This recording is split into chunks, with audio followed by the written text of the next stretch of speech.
Bonjour à tous.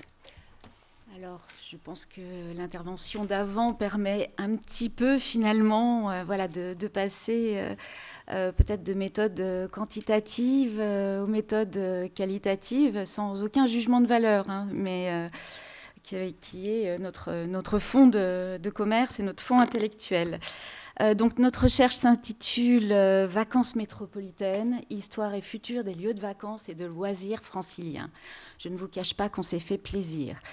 Donc nous souhaitons d'abord remercier Virginie Picon-Lefebvre qui nous a fait nous rencontrer, qui nous a mis en relation, et évidemment Paris-Est, qui a eu cette belle initiative d'initier et de gérer ce programme qui est quand même très rare dans notre monde académique, de vouloir que des gens qui ne sont pas issus des mêmes mondes se retrouvent et puissent échanger et partager des savoirs. Donc cette recherche, en quelques mots, pour la résumer, elle a pour objectif donc de travailler sur les vacances de proximité en Île-de-France, donc sur des pratiques vacancières, sur des lieux qui accueillent ces pratiques et sur les acteurs qui organisent, participent, accueillent, qui en vivent, donc qui les vivent aussi, ces pratiques vacancières de proximité. Nous sommes historiens, sociologues, architectes, politistes, urbanistes. Donc, nous sommes des généraux polonais de l'armée des Indes. On ne vous le cache pas en termes de méthode de travail. Et il y a principalement deux institutions de rattachement, qui est donc l'université Gustave Eiffel et l'école d'architecture de Paris-Belleville, plus d'autres institutions qui gravitent autour, sur lesquelles évidemment Gwendal reviendra. Et donc, notre recherche a réussi à fédérer une petite équipe. C'est peut-être le charme de notre objet de recherche qui leur a plu. Et aujourd'hui, on souhaite surtout vous faire le récit finalement de cette mise en route d'une recherche avec ces chemins de traverse, ces impasses, les côtes un peu hautes à passer, les moments d'étonnement. Plutôt que des résultats qui sont très définitifs. Donc notre point de départ, en fait, à tous les deux, c'était de ce voyage scientifique, en quelque sorte. C'est que nous partagions un certain nombre d'intuitions, que le mot vacances était un mot particulièrement important, le mot, les lieux, les acteurs autour des vacances, qu'il constitue un objet de recherche essentiel, mais très paradoxal, puisqu'on parle beaucoup des vacances, on en parle beaucoup dans notre vie courante, autour d'un café, etc., dans les médias, c'est une espèce de marronnier, mais comme objet de recherche scientifique, c'est un peu moins le cas. Alors que ce fut un vrai sujet de recherche, notamment dans le champ intellectuel largement et dans les sciences humaines et sociales dans les années 1955-1980, au moment de la démocratisation des vacances et de l'idée de vacances. Mais aujourd'hui, c'est vraiment un sujet, un objet de recherche sous-exploité. Alors, il y a plusieurs hypothèses à cela. Tout d'abord, que c'est peut-être un objet qui paraît pas très sérieux. Voilà, donc pas très légitime, que les vacances ont peut-être aussi été avalées, recouvertes par d'autres objets et d'autres termes, comme le tourisme, qui a réussi à fédérer des départements, des filières, etc. Nous, les vacances. Le terme de vacances n'est pas devenu un sujet autonome, si on veut dire un concept autonome. Voilà. C'est un mot aussi qui n'est pas facile à définir, c'est un terme un peu mouvant. Voilà. Qu'est-ce que ça veut dire, les vacances, être en vacances? On est parti, nous, d'une définition très large qui était être libre, c'est-à-dire que c'était une période de vacuité et pas seulement l'idée d'un temps de repos légal, de 3 semaines ou de 5 semaines. Donc c'était finalement un temps et que c'était un état. Être en vacances plutôt qu'une action qui était de partir en vacances. Les vacances aussi, autre hypothèse pour lesquelles elles sont minorées, enfin que le sujet est minoré, c'est que ça a pu apparaître comme un droit acquis. 5 semaines, c'est pas mal. Voilà, et donc il y avait peut-être moins d'enjeux politiques et sociétaux, ce qui n'est évidemment pas le cas puisque voilà, on connaît tous, nous, la question de l'inégalité sociale d'un départ en vacances ou de prendre des vacances. Donc c'est encore très très important. Et puis, on a peut-être eu l'impression aussi à un moment, le monde scientifique, que tout avait été dit, que les vacances, finalement, les pratiques vacancières n'allaient pas beaucoup muter, que les lieux de vacances étaient construits, définis une fois pour toutes, et que donc les questionnements étaient peut-être un peu réduits. Les vacances sont donc un objet mineur. Mais alors, les vacances de proximité, oui, parce qu'on ne vous amène pas aux Seychelles, hein, nous, on va en Île-de-France. C'est peut-être aussi pour ça qu'on on n'a pas beaucoup dépensé pour l'instant. On avait besoin d'un pass Navigo, c'est tout.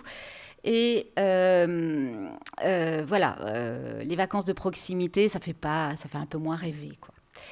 Parce que notre idée était vraiment de ne pas nous intéresser aux lieux marqués par le tourisme, aussi bien évidemment Paris que le château de Versailles, etc. Donc les lieux extrêmement marqués par le tourisme, voire le surtourisme, mais de s'intéresser à des lieux plus discrets et aussi dont les gens pouvaient plus facilement s'emparer, notamment les personnes qui ont peut-être moins de moyens. Alors il existe des signes quand même concrets qu'il y a un regain d'intérêt autour de cette idée de vacances et de vacances de proximité. Tout d'abord, il y a l'inquiétude d'un grand nombre d'acteurs politiques et d'acteurs du milieu associatif face à la persistance de ces inégalités sociales aux vacances, à l'accès aux vacances. Il y a eu des dépôts de loi, de projets de loi, des rapports parlementaires assez importants, dont on parle peu, mais voilà, ils existent. Deuxième point, il y a eu une grande mutation du monde économique des vacances et des espaces des vacances, des espaces physiques des vacances, avec un patrimoine vacancier qui peut à la fois être très désirable et donc qui a été racheté par des gros groupes de vacances, Pierre et Vacances, etc. Et un patrimoine tourné donc vers les vacances et le loisir, et qui par contre est en forte difficulté, voire à l'abandon, comme des colonies de vacances, comme des villages vacances, etc.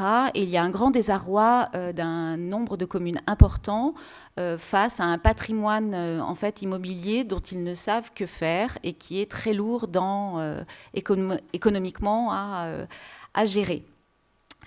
Alors, c'est un sujet qui intéresse évidemment l'histoire de l'architecture, avec des publications récentes sur les lieux, sur des programmes de colonies de vacances, les villages vacances, des centres aérés, etc., etc. Il existe aussi le développement d'un intérêt pour des vacances autres, on va dire. C'est-à-dire d'aller chercher l'altérité, l'exotisme ou la coupure avec le quotidien à proximité. Et ça, voilà, l'idée qu'on peut partir en vacances ou qu'on peut être en vacances finalement pas loin de chez nous pour de multiples raisons, donc de l'autre côté du périphérique, voire aux franges donc, du territoire francilien. Un des signes les plus évidents, c'est que si vous prenez le métro ou les trains de banlieue, vous voyez des publicités, des campagnes publicitaires assez nombreuses ou des campagnes photographiques dans les transports publics promouvant donc les vacances en Île-de-France, des vacances grâce au pass Navigo. Voilà. Donc 85 € à peu près par mois. Le développement aussi de guides touristiques, de blogs tels que Enlarge Your Paris par exemple, des guides du routard sur les environs de Paris. Ils viennent de sortir un guide du routard sur Cergy-Pontoise. Donc c'est tout un rêve d'aller voir le territoire d'Annie Ernaux aussi. Donc on voit ces signes-là très évidents. Et puis il y a évidemment de grands enjeux quand même qui sont tels des lames de fond, c'est-à-dire les enjeux écologiques de maîtriser les mobilités carbonées, des positions éthiques, de ne plus prendre l'avion, de passer par le refus donc de peser sur la planète. Il y a la question du réchauffement climatique aussi, bien évidemment, et nous vivons donc dans un univers particulièrement dense et nous avons donc besoin, plus nous vivons dans un univers dense, un univers urbain dense, et plus nous avons besoin d'îlots de fraîcheur, on le sait. Il y a le développement de tout un tas de concepts, notamment le staycation, qui donc c'est stay et vacation, donc vacances, et qui est né après la crise financière de 2008, qui était donc de partir, d'être en vacances chez soi ou pas loin de chez soi. Il y a aussi le choc des 3 confinements, vous les avez vécus, voilà, paf, le voyage en Thaïlande, niet, et j'exagère évidemment, mais voilà, qu'est-ce qu'on fait quand on ne peut plus partir, quand on a des injonctions à ne pas partir, sans parler l'absence évidemment financière et économique de ne pas pouvoir partir. Donc pour monter cette recherche, je vais aller très vite, on s'est mis d'accord entre nous. L'importance de cette notion de vacances et non de tourisme qui ouvre à un imaginaire, qui ouvre à des possibles. L'importance de montrer les inégalités sociales, encore persistantes, autour de la notion de vacances.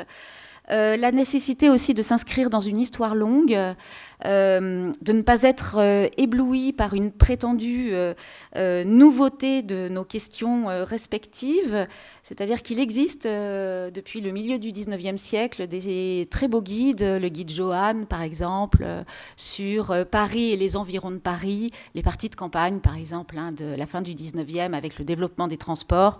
Voilà, c'était des pratiques courantes, aussi bien pour des personnes relevant de classe aisée que pour des personnes beaucoup plus modestes. Donc ça, il faut vraiment aussi l'avoir en tête. L'Île-de-France était un lieu de villégiature, un lieu de partie de campagne, et les récits de voyage sont extrêmement nombreux. Donc vraiment de s'inscrire dans cette histoire longue. Il fallait aussi définir des terrains, puisqu'on a pris une énorme échelle, mais on travaille à partir de méthodes qualitatives. Donc il nous fallait des terrains qui étaient des carottages, des situations exemplaires, qui pouvaient, des situations représentatives. Et puis on voulait aussi créer, on est enseignants-chercheurs tous les deux, moi je suis peut-être même plus enseignante que chercheur, en tout cas dans ma définition personnelle. Et donc on voulait créer aussi un espace de rencontre entre chercheurs, enseignants-chercheurs, monde économique, parce qu'on ne peut pas faire sans eux, et la pédagogie. Voilà, ça nous paraissait extrêmement important de créer cet espace-là et de montrer aussi la cuisine de la recherche pour nos étudiants et de la démystifier aussi. Et donc, la grande question, évidemment, c'était de comment aborder tout ça. Voilà. Et Gwendal, je te laisse la parole. Merci.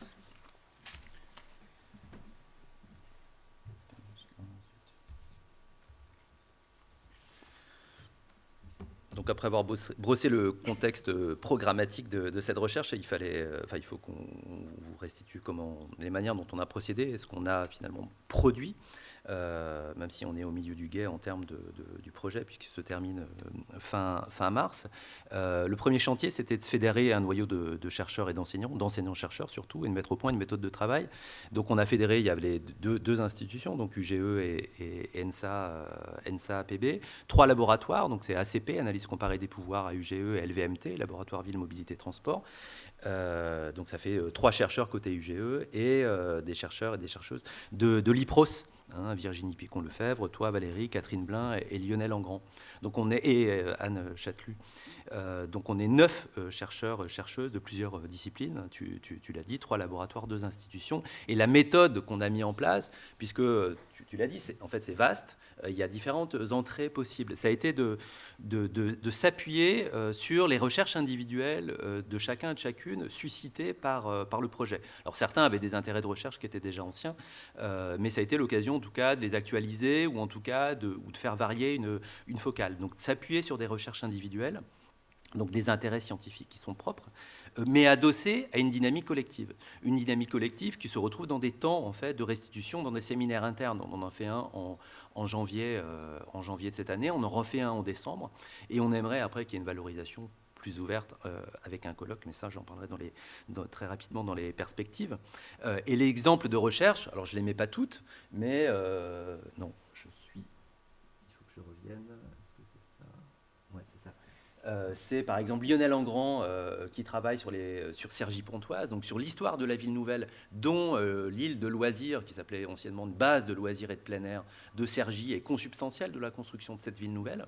Donc il raconte comment ce projet des loisirs, à l'époque où les loisirs sont l'objet d'une planification, disons, de l'État, portée par des acteurs étatiques, etc. Il raconte cette histoire-là et la place des loisirs dans cette histoire-là. Antoine Marsac, qui est ACP, sur le site, lui travaille sur, disons, l'actualité des îles de loisirs, à la fois l'organisation spatiale de ces îles, enfin base de loisirs devenue île de loisirs. Il y en a 13 aujourd'hui par la région qui sont un peu vraiment des gros lieux d'atterrissage, si vous voulez, des pratiques de loisirs à l'échelle de la région, à l'échelle métropolitaine. Il travaille sur l'usage de ces espaces, les partitions urbaines, parce que les modèles se transforment en fait. Le modèle d'un loisir accessible à tous est travaillé par une partition progressive de l'espace avec des usages exclusifs, payants, et que l'utopie des années 60-70 d'accès aux loisirs, eh ben, en fait, elle est grignotée, rabotée, tempérée par le questionnement aujourd'hui, par exemple, par la région Île-de-France, de ce qu'on en fait et du modèle vers lequel on veut aller.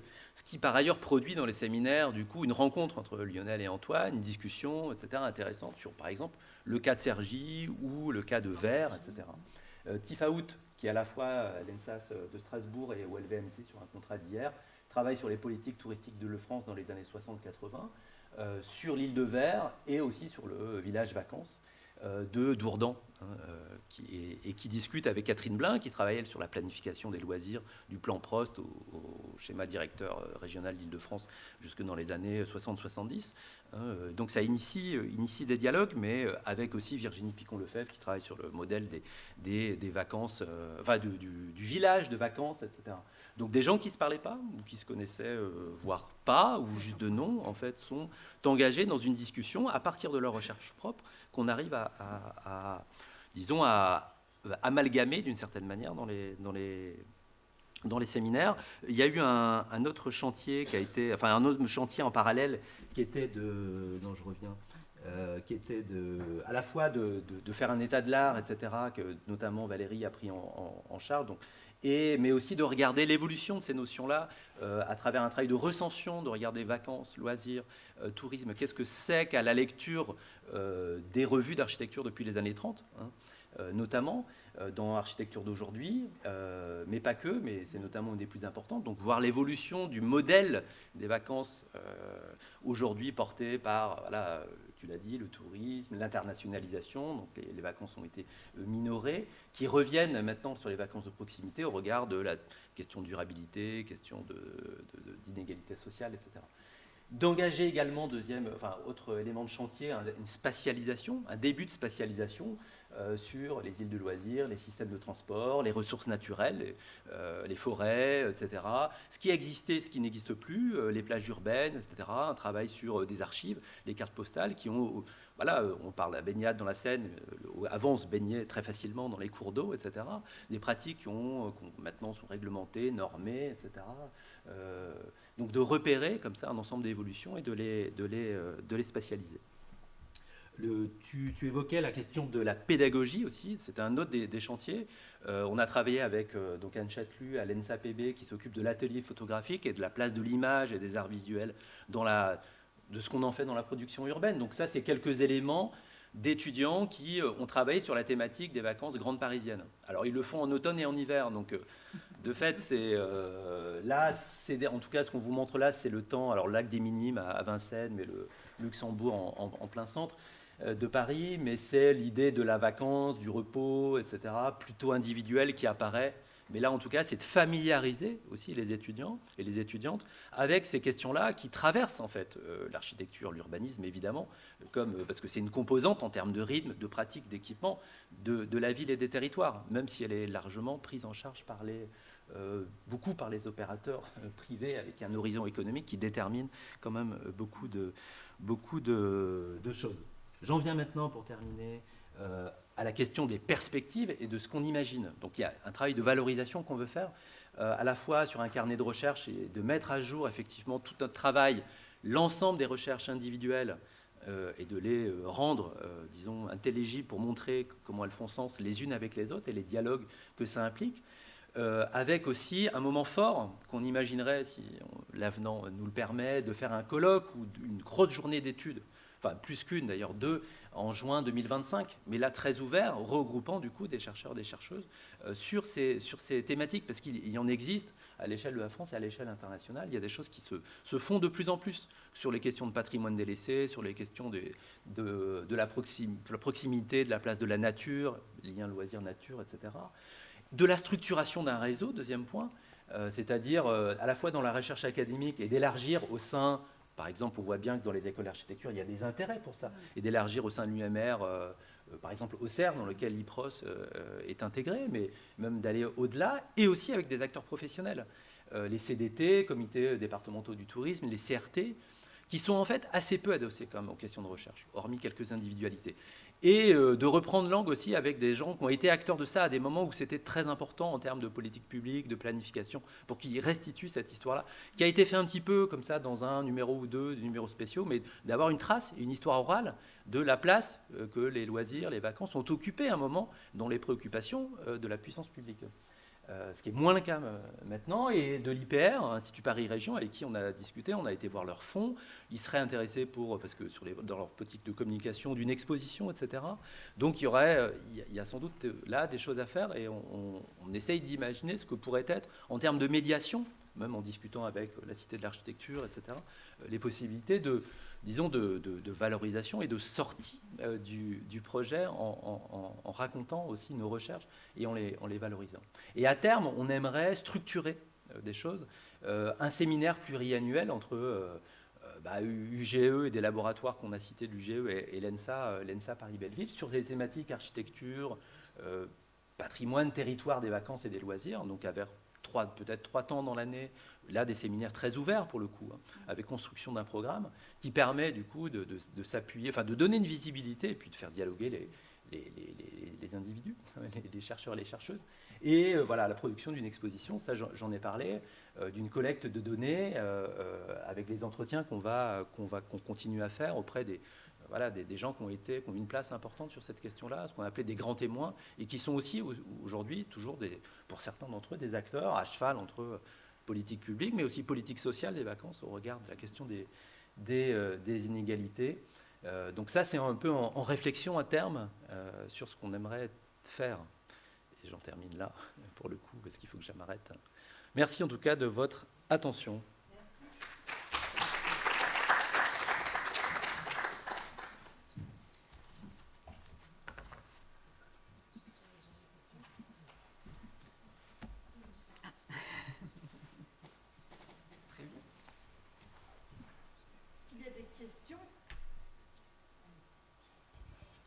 Il n'y a pas de questions autres? D'accord. Merci beaucoup. Bon, je posais la première, mais merci beaucoup. Hein, c'est vraiment, vraiment passionnant et au cœur des préoccupations des gens qui habitent en fait l'Île-de-France. Et je crois que nous sommes nombreux dans la salle. Enfin, j'imagine. Voilà. Donc nous nous sentons tous aussi impactés en tant que citoyens et impactés positivement, évidemment. J'ai une question un peu générale avec une déclinaison particulière. Question générale sur la prise en compte. Alors, pour le futur, à terme, mais de ce qu'on appelle l'héritage des JOP 2024, voilà, dans effectivement ces pratiques, et avec un focus particulier, puisque vous êtes ici à Marne-la-Vallée, alors c'est très grand, mais enfin, il y a la Marne quand même qui est assez structurante, vous l'avez montré d'ailleurs, vous l'avez montré avec Vert, etc. Mais voilà, et les questions de baignabilité, en fait, les rivières redeviennent baignables. Voilà. Est-ce que ça fait partie est-ce que ça peut alimenter, disons, les questions que vous pourriez traiter à terme ou à court terme éventuellement? En fait, ça l'alimente sur certains points, effectivement. Par exemple, à Vert, dans la manière dont c'est structuré cet espace de loisirs ancien, puisqu'il date des années 60, etc., s'opère une partition entre les activités dévolues à la Fédération française de canoë-kayak, etc. Donc, rendre compte de la transformation de ces modèles, c'est ce dont je parlais tout à l'heure, avec une partition progressive aussi entre ce qui relève du loisir et d'un accès encore assez ouvert et des accès plutôt fermés. Donc avec une tendance à des usages exclusifs de ces lieux qui étaient au départ pensés comme particulièrement ouvert. Donc il y a une lecture sur les bases de loisirs transformées en îles de loisirs sont un exemple intéressant de l'évolution des loisirs de proximité, etc. Parce qu'ils posent tout un tas de questions. C'est les réceptacles en période estivale de la jeunesse aussi populaire, des questions d'accès, elles ont été pensées pour l'automobile, etc. Et la transformation des modèles de ces îles-là au regard de ce qu'ils sont actuellement, tendance à la partition. Là, la question effectivement de la place du sport de haut niveau, par exemple à Vert, tend à s'inscrire dans cette redéfinition avec des usages partitionnés de l'espace. Donc on le prend en compte comme ça. Après, en Seine-Saint-Denis et de l'héritage de certains, on l'a pas tellement enchâssé encore. Non, puis ça, je pense qu'il y a des équipes de chercheurs véritablement qui se sont vraiment spécialisées justement sur les JO en Seine-Saint-Denis dans le 93. Et je pense que ce serait intéressant, nous, de prendre contact, évidemment. On est déjà en contact avec eux, mais voilà, de voir en effet ce que ça va devenir, en fait, parce que c'est ça la question. Voilà. Les JO, ça a été quand même, on peut le dire, un peu violent, puisqu'il y avait quand même 2 bases de loisirs qui étaient concernées et qui ont été en partie fermées, en fait, pour les JO. Donc ça a été un peu violent socialement. Voilà, je le dis tout doucement, mais... Il y avait une journée scientifique Oui, en fait, il y a des collègues à Marne avec Orme, qui est un observatoire effectivement des Jeux Olympiques, à la fois en amont, pendant et en termes d'héritage, etc. Donc c'est des collègues qu'on connaît très bien, qui sont à la fois en STAPS et puis à l'école d'urbanisme. Quant à se baigner donc dans les fleuves franciliens, dans les rivières franciliennes, c'était en effet une pratique très courante, fin 19e jusqu'au milieu du 20e siècle. Moi, personnellement, je vais travailler, en fait, ça y est, je sais, sur l'île Adam, qui est une des plus grandes plages créées au début du XXe siècle, donnant sur l'Oise, qui est toujours en activité et qui est la seule en activité, en fait, et qui est restée très, très bien entretenue. Et ce qui est intéressant, c'est que la commune de l'Isle-Adam, je ne suis pas sûre que vous connaissiez l'Isle-Adam, eh bien, elle vient de faire sortir de terre la plus grande marina d'Île-de-France. Oui, il y a des marinas en Île-de-France, il y a des ports qui se construisent en Île-de-France. Et donc, et ça va être, donc ça y est, c'est fini, et c'est conçu comme un espace à la fois d'habitation, de vacances, etc., etc. Donc, avec évidemment une part du privé qui est évidemment essentielle. Donc ce sera intéressant de suivre tout ça, comment on passe de la plage presque publique, peu chère, à la marina, en fait, en termes d'imaginaire et de réalité sociale. J'avais une petite question. Merci déjà. Ça me parle beaucoup parce que en fait, hier, avec les étudiants du DSA de cette année, on était à Cergy-Pontoise. Ah ben voilà. Et avec une des personnes qui mène les ateliers de Cergy et qui a participé à l'Axe Majeur et tout ça, qui est Michel Jaouen, qui était urbaniste de la Ville Nouvelle. Et on est aussi passé par la marina de Spoeri. Voilà, Port Cergy.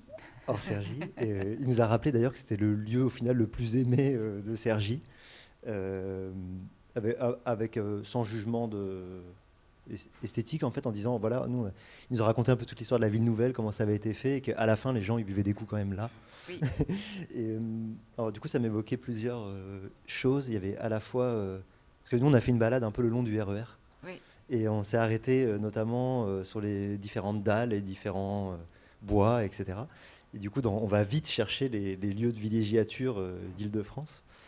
Et du coup, c'est très lié à des destins de villes nouvelles et de villégiature d'une époque. Et je me posais la question, vous en avez déjà un peu parlé, aujourd'hui, il y a eu les JO, les temps de verre, c'était assez surréaliste. Nous, on les avait visités avant les compétitions, puis du coup, il y avait ces infrastructures de kayak un peu grandes. Du coup, est-ce que ça va devenir des lieux de loisirs et de vacances plus tard ou pas ? Et après, ça me faisait penser à autre chose. Ça me faisait penser au Casque d'Or et au bord de Marne avec ce vieux film. En gros, est-ce qu'il y a un autre maillage qui n'est pas celui des grands projets, mais qui est plutôt de traverser les bords de Marne ? Nous, pas loin, il y a la chocolaterie Meunier. C'est devenu le siège de Nestlé France. Ça me faisait penser un peu à tout ça. Et j'ajoute, je ne sais pas si c'est des questions, mais il y avait aussi Disney. Est-ce que vous allez aller à Disney, qui draine quand même beaucoup de vacanciers, mais peut-être pas les Parisiens? Alors, c'est pas tellement Disney qui nous intéresse, c'est plutôt Village Nature, Ouais. c'est-à-dire le grand complexe construit donc par Pierre et Vacances. Voilà.